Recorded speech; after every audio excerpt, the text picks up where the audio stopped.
As you're probably aware, first dates can be some of the most intimidating times for guys in their entire lives. More intimidating than getting in a fist fight or even starting their own business. First dates scare the living daylights out of us all. But luckily for you, I have 5 first date tips that are going to change the way you date and are going to help you have the confidence that you know what you're doing entering that first date. Let's get into it. First date tip number one is pay for her meal. And this can be a common argument from a lot of young men and older men who believe that, well, I'm just buying my meal and why can't she buy her meal? Why is there such a societal pressure to pay for her meal? And that's a really good question. Why is there such a pressure? Well, there isn't a pressure necessarily, but it was the way that things were done for thousands of years. And I think for an obvious reason. I personally believe that guys should be providers and they should be giving and helping the communities and people in their lives. I'm not saying that women can't do that as well, don't get me wrong, but I personally think that guys, whether they want to or not, should be providers. I think part of that is obviously, let's think about it long term. If you're wanting to enter into a relationship with this woman, or if you're wanting to enter into a marriage with this woman, you're going to be providing for her. She'll be providing as well, obviously, but she wants to know. I think every woman wants to know that you have the ability to provide for them and in the future, if it's a goal of yours, future children, the future children of yours. She wants to know that you will be able to look after them. And the first date is the first way you can show her that you are someone who can provide for her and you are someone who can look after her. And yeah, do I recommend going to a really expensive restaurant on your very first date? Probably not. If you've got the money, then go for it. Knock yourself out, get a $300 lobster meal, whatever. But I think most first dates, they don't have to cost more than $50 for her and $50 for you. Like, yes, it might be $100 a date, but I've done many dates for far less than that and have achieved amazing results. So in the end, it's not about how much money you spend, but it's about the thought of you paying. And even if she goes, oh no, I'll pay, tell her, no, I'm happy to pay for it.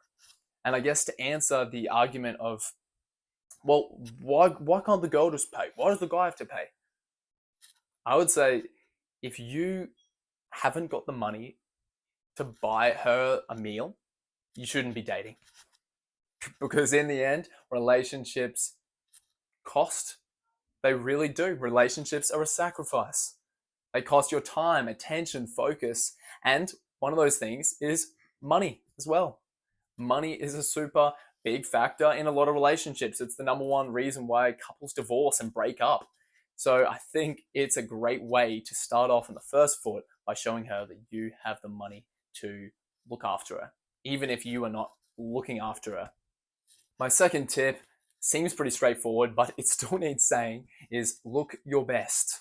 Treat your first date in a similar way that you would treat a job interview. You don't want to exchange information. We don't want to be robotic. I'll talk more on that later.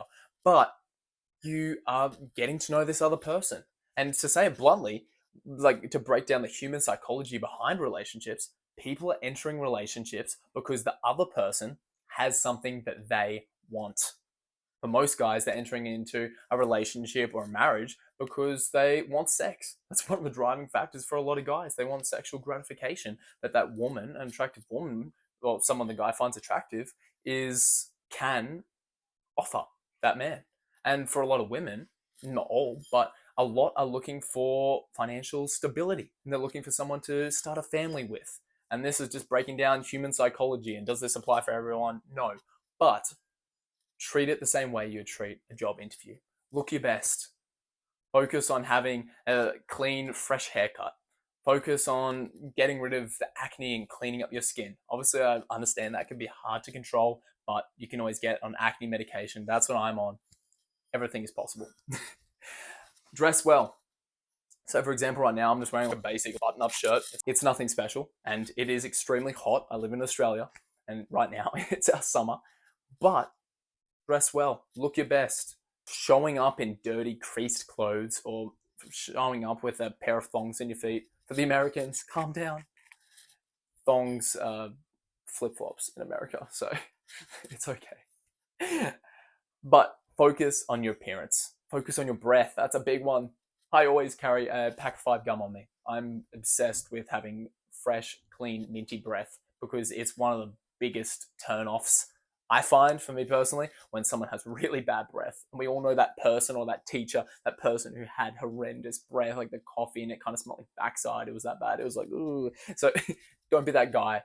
Look your best. Create a good first impression. Number 3, super important, is calm down. Relax. Treat the first date with confidence. Pretend you know what you're doing, even if you don't. And that's probably why one of the reasons you're watching this video. So I hope you're finding it helpful. But a book I've been reading, Linchpin, Are You Indispensable, talks about not knowing what you're doing, but pretending like you know what you're doing is almost as good as knowing what you're doing. So I would say treat it with confidence.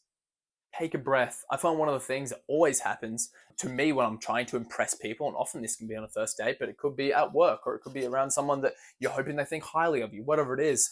We want to impress them so much that we're filled with a social anxiety and a fear, and it actually causes us to take shallow breaths and we enter a fight or flight response. And that is not good. You don't want that on a first date. You want to be relaxed. You want to be present. You want your full focus to be on her and on that moment. And one of the best ways I've found I calm myself down is just taking deep breaths. Such a deep breath. I heard Hamza say this once. Take such a deep breath that your balls move. Like, as a guy, there's no other way to describe it. Take such a deep breath that you feel it at the very bottom of your stomach.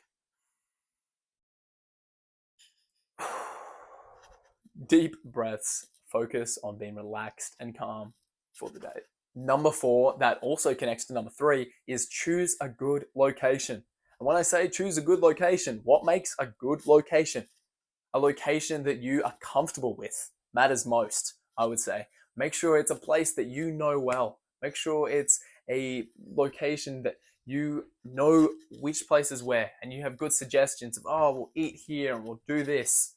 What you don't want is a place you've never been before. For me, I once went on a date and this girl had suggested, oh, let's go to a sushi place. Don't recommend sushi for a first date. Bad idea. Obvious reasons.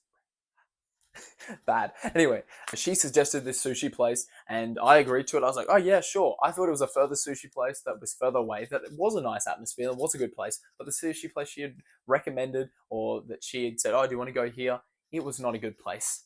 We entered this place. I had never been there before, and it wasn't like it was scary or intimidating. It wasn't like in my fight or flight response necessarily, but it was not the vibe. It did not set the romantic atmosphere, and it smelled like fish, and anyway, horrible, not a good experience. And that's my second point on the choosing a good location, is choose a place that, yes, obviously you are comfortable and you feel very secure and safe and you know that location well. But my second point would be a place that sets the atmosphere. For me, I love choosing beaches. I find they're such a beautiful place in nature. It could be a mountain climb if you want to put it to the test. I don't recommend that because you'll get hot and sweaty. It could be something like a lovely park, or it could be a cute little cafe somewhere. It doesn't really matter. But make sure it's a place that sets the atmosphere, and most of all, the romantic atmosphere. In the end, you're on a date, and yes, I said treat it like a job interview, but it's all about the energy and the connection between you. If there's no spark between you, there's not going to be another date. It's as simple as that. There needs to be that thing of attraction, and the location plays a massive part into this. Number 5 is ask about her and ask good questions. Asking about the other person, lots of people have that down. Yeah, ask questions and, oh, what do you do for work? Nice. How many siblings do you have? Nice. Yeah, well, and then they talk about themselves. Oh, God. But a skill a lot of people don't have is asking good questions. And what makes up a good question? A question that they're not regularly asked. And I'd also say with questions, open-ended questions. So for example, a closed-ended question is a question that results in a yes or no reply. Do you work there? Yes or no. So that's the end. They could expand on it if they want and if they talk a bunch, but that is not going to encourage responses. And that's those questions I said at the start. What do you do for work? I work at Macca's. Oh, okay, great. How many people you have in your family? 5. Oh, okay, great. When you break down like that, you're like, oh gosh, that is not encouraging. Especially if the girl is shy and she doesn't want to talk. So what do I recommend instead? Ask open-ended questions. Some examples of open-ended questions would be things like, tell me more about you. Or why did you choose to so? Why did you choose to move there? Why did you choose to do whatever that decision was? But you see, the difference is it's a question that allows them to expand. It allows them to talk and it doesn't shut down the conversation. It's not this stop start.